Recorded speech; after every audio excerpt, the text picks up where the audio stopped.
Imagine stepping barefoot into your backyard and within seconds feeling like your foot is literally on fire, burning from the inside. You look down and see thousands of tiny reddish-brown insects swarming up your legs, and each one is injecting venom that feels like molten metal. Within minutes, your skin erupts in painful white pustules that will last for weeks. And if you're unlucky, you'll experience anaphylactic shock that could kill you without immediate medical treatment. This is a nightmare from a horror movie, but is the daily reality for millions of Americans living across the southern United States, and the creature responsible is barely 1/4 inch long, but has caused more economic damage than almost any other invasive species in American history. According to the FDA, more than $5 billion is spent annually on medical. More than 14 million people are stung by these ants every single year in the United States. These ants didn't evolve here, weren't released by irresponsible pet owners, and arrived completely by accident. Hidden in soil used as ballast on cargo ships from South America in the 1930s, and by the time anyone noticed them, it was already far too late. And what happened next? Turned the southern United States into a war zone, where humans fight a losing battle against an enemy that now occupies over 128 million hectares of land, an area larger than California, Texas, and Montana combined. So how did a few dozen stowaway ants become hundreds of billions?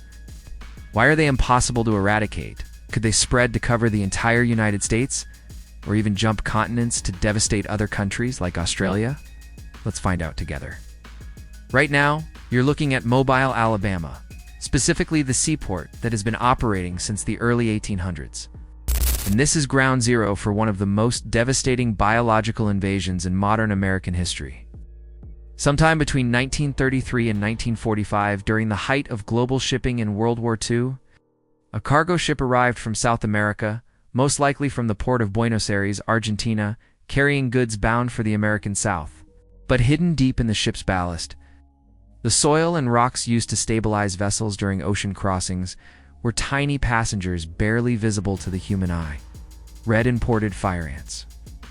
The red imported fire ant, known scientifically as Solenopsis invicta, which literally means the unconquerable, is native to the lowland regions of South America, specifically Argentina, Brazil, and Paraguay, where it thrives in river floodplains and grasslands. In their native range, these ants are just one species among thousands kept in check by specialized parasitic flies called orid flies that decapitate them, fungal diseases that kill colonies, predatory beetles that eat their larvae in competition, from dozens of other aggressive ant species that have evolved alongside them for millions of years. But when those first queens arrived in Mobile, Alabama, somewhere between 9 and 20 founding queens according to genetic analysis, they stepped into a completely different world, one with no natural enemies, no specialized parasites and prey species that had never encountered anything like them. Nobody noticed them at first, because fire ants are small. Workers measured just 1 teeth to 1/4 inch long, reddish-brown with darker abdomens. And they build modest mounds that blend into fields and yards. But by 1929, entomologists began receiving reports of a strange new ant in the Mobile area. And by the 1950s, when the first official USDA survey was conducted, imported fire ants had already invaded 102 counties across 10 states. The legendary biologist E.O. Wilson, who was just 13 years old at the time, reported finding the first colony in Mobile. And he later described fire ants as one of the most destructive invasive species in American history. And here's what makes fire ants so devastatingly effective. They're not just aggressive. They're strategically coordinated killers that attack in massive swarms using chemical signals to coordinate their assaults. When a fire ant mound is disturbed, workers release alarm pheromones that instantly alert the entire colony. And within seconds, thousands of ants boil out of the nest and swarm the perceived threat. Unlike most ants that bite and then spray formic acid into the wound, fire ants bite to anchor themselves, then curve their abdomens and inject venom through a stinger. And they can sting repeatedly up to 7 or 8 times pivoting in a circle while maintaining their bite grip. The venom, called solenopsin, is a cocktail of toxic alkaloids that comprises 95% of the toxin, with the remaining 5% being allergenic proteins that trigger severe reactions in sensitive individuals. The immediate sensation is intense burning, hence the name fire ant. followed within 24 hours by the formation of sterile pustules. White fluid-filled bumps that can remain for weeks and often leave permanent scars.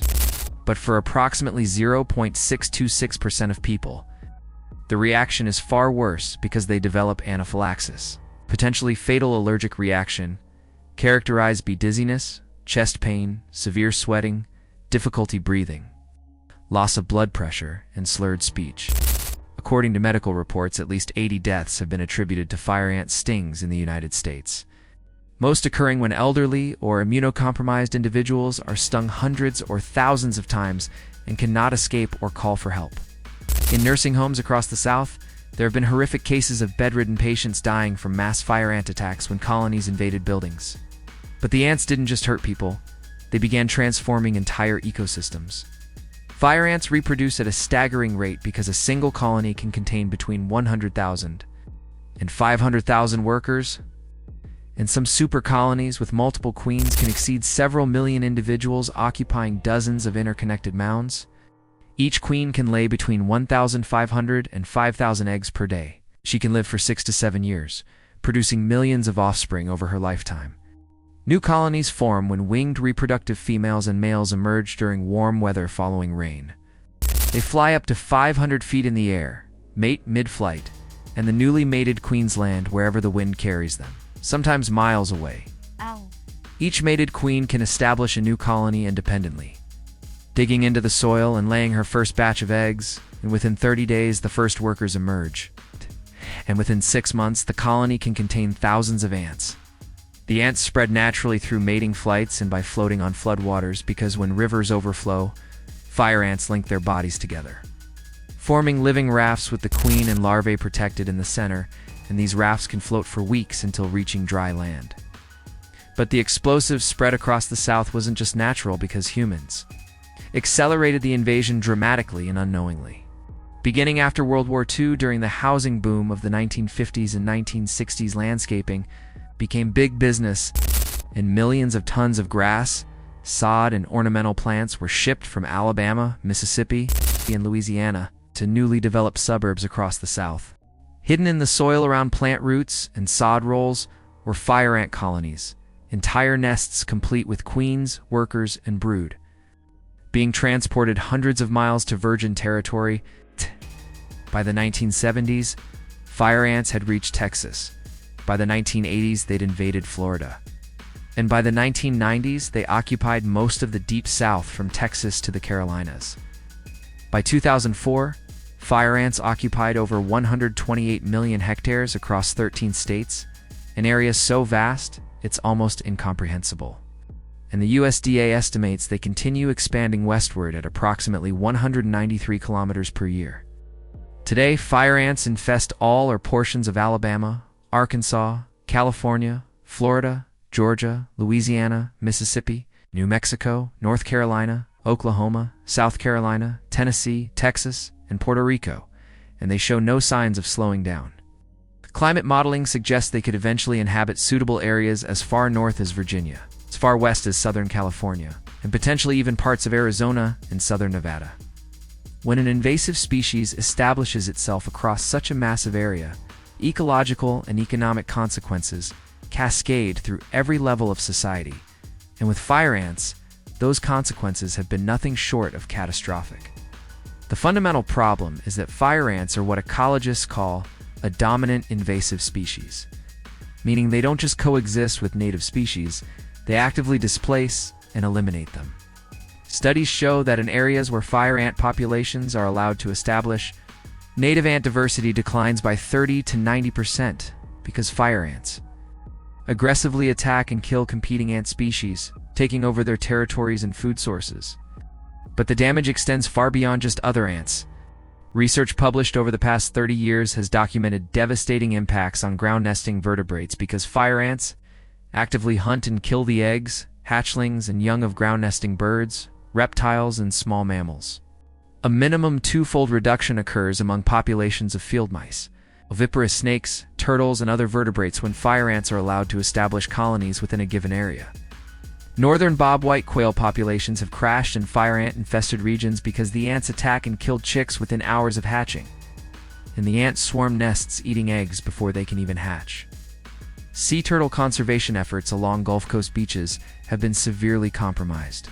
Because fire ants attack vulnerable hatchlings as they emerge from nests and make their way to the ocean, and researchers document up to 20% mortality in some nesting areas.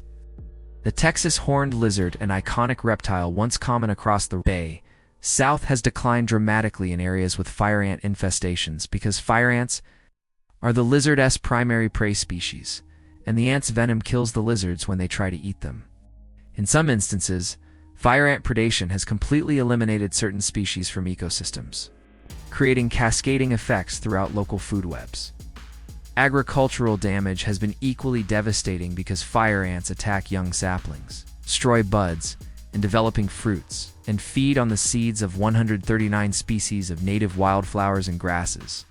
They damage 57 species of cultivated crops including corn, sorghum, soybeans, citrus, okra, potatoes, and peanuts by feeding on germinating seeds, tunneling through roots and stems, and girdling young trees. Farmers report that fire ants have galleried through entire fields of russet potato tubers, destroyed subterranean peanut pods, and killed young citrus and pecan trees by girdling the trunks. Livestock and veterinary costs are staggering because fire ants attack newborn calves, colts, lambs, and piglets, stinging them in the eyes, mouth, and nose, causing blindness, swelling, suffocation, and sometimes death if the animals cannot escape. Farmers report losing approximately $750 million annually to fire ant damage in agriculture alone. And that doesn't include the cost of treating infested fields or veterinary bills for injured livestock. But perhaps the most bizarre and expensive impact involves electrical equipment, because fire ants are mysteriously attracted to electrical fields, and they crawl into air conditioning units, traffic, light control boxes, electrical junction boxes, and telephone switching equipment, shorting them out. In Texas alone, fire ants cause more than $140 million in electrical damage every year, and they're the leading cause of traffic light malfunctions statewide. Scientists still don't fully understand why fire ants are attracted to electrical equipment, though theories suggest they may contain ferromagnetic nanoparticles that respond to electromagnetic fields. Or perhaps when the first ant is electrocuted, it releases chemical alarm signals that attract thousands more ants to the threat, creating a cascade that quickly shorts out the equipment. The only protection is physical barriers or constant insecticide treatment, both expensive and labor-intensive solutions. Public health costs are massive because more than 14 million people are stung annually in the United States, with 30 to 60% of people in heavily infested areas reporting stings each year. Medical treatments range from over-the-counter antihistamines and topical steroids for mild reactions to emergency room visits requiring epinephrine injections for severe allergic reactions and anaphylaxis. The FDA estimates the total economic impact of red imported fire ants in the United States exceeds $6 billion annually when combining medical costs, agricultural losses, property damage, and control expenditures. That's more expensive than most natural disasters and more costly than combating many human diseases. And the situation keeps getting worse because fire ants exhibit two distinct social forms: monogen colonies with a single queen and pologen colonies with multiple queens, sometimes dozens or even hundreds. Pologen colonies are particularly problematic because they can form supercolonies, where multiple nests cooperate rather than compete, sharing workers and resources across vast areas.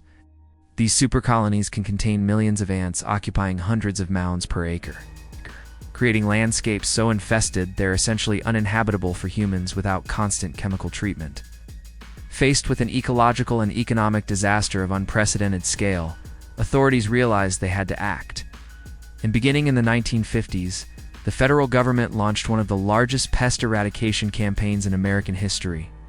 The initial approach was chemical warfare on a massive scale, because in the 1960s and 1970s, government agencies conducted large-scale aerial spraying programs using pesticides like Mirix and heptachlor across millions of acres of southern land. The pesticides were effective at killing fire ants, but they also killed everything else, decimating native ant populations, beneficial insects, birds, fish, and even contaminating groundwater and food supplies. Environmental groups and concerned citizens sued to stop the programs. And by the late 1970s, Large-scale eradication attempts were abandoned as both ecologically devastating and ultimately futile. The reasons for failure became painfully obvious. Fire ants infested such an enormous area that treating it all would take decades and cost billions. Fire ants have extraordinarily high reproductive rates, allowing populations to rebound within months of treatment. Mated queens can fly miles to recolonize treated areas, and whole colonies can move or split into multiple new colonies. Eradication was declared biologically and economically impossible, so the strategy shifted from eradication to management and containment. And today, fire ant control is a multi-billion-dollar industry involving chemical bets, contact insecticides, biological control agents, and integrated pest management strategies. The most effective modern approach is broadcast baiting using products like Amdro, Distance, and Extinguish, which contain slow-acting poisons mixed with soybean oil and corn grit that worker ants mistake for food. The workers carry the bait back to the colony, feed it to larvae and queens, and within weeks, the entire colony dies. But here's the problem. Baiting only works when ants are actively foraging. Typically in spring and fall, and treated areas are quickly reinfested by ants from neighboring untreated properties. Homeowners in the South spend hundreds of dollars annually treating their yards. And the ants always come back because you can't treat everywhere, and fire ants are too numerous and too mobile to eliminate. The breakthrough everyone hopes for is biological control using natural enemies from South America. And since the 1990s, USDA researchers have been studying and releasing phorid flies, tiny parasitic flies that attack fire ants in their native range. The flies hover over fire ant mounds, then dart down and inject eggs into worker ants' bodies. The eggs develop into larvae that migrate to the ant's head, consume the brain tissue, and eventually cause the ant's head to fall off, after which the adult fly emerges. It sounds like science fiction, but it's real. And several species of phorid flies have been introduced in Texas, Florida, Alabama, and other southern states. Early results show that phorid flies can reduce fire ant foraging activity by 50 to 80% in treated areas. Not by killing all the ants, but by making them afraid to leave their nests. Fire ants that detect phorid flies nearby immediately retreat underground and refuse to forage, disrupting colony function and reducing reproduction. Scientists are also testing Thelohania solenopsis, a protozoan disease that weakens fire ant queens, reducing their egg production by up to 50% and causing colonies to eventually collapse. But biological control is slow, takes decades to establish, and will never eradicate fire ants, only reduce their populations to more manageable levels. Meanwhile, Australia is fighting its own desperate battle because in February 2001, red imported fire ants were discovered in Brisbane, Queensland. Most likely arriving in shipping containers from the United States, and Australian authorities immediately launched a multi-million-dollar eradication program. Australia learned from America's mistakes because they understood that fire ants, allowed to spread across Australia's favorable climate, could cause catastrophic damage estimated at between $8.5 billion and $45 billion Australian dollars over 30 years. The Australian eradication program has spent over $1 billion since 2001. And while several small incursions have been successfully eradicated, the main Brisbane population continues to spread. Now covering over 300,000 hectares across southeast Queensland, Australian modeling shows that 95% of Australia provides suitable habitat for fire ants. And if they escape Queensland, they could spread across the entire continent, devastating agriculture, livestock, wildlife, and making outdoor recreation dangerous. The Australian government has committed an additional $411 million.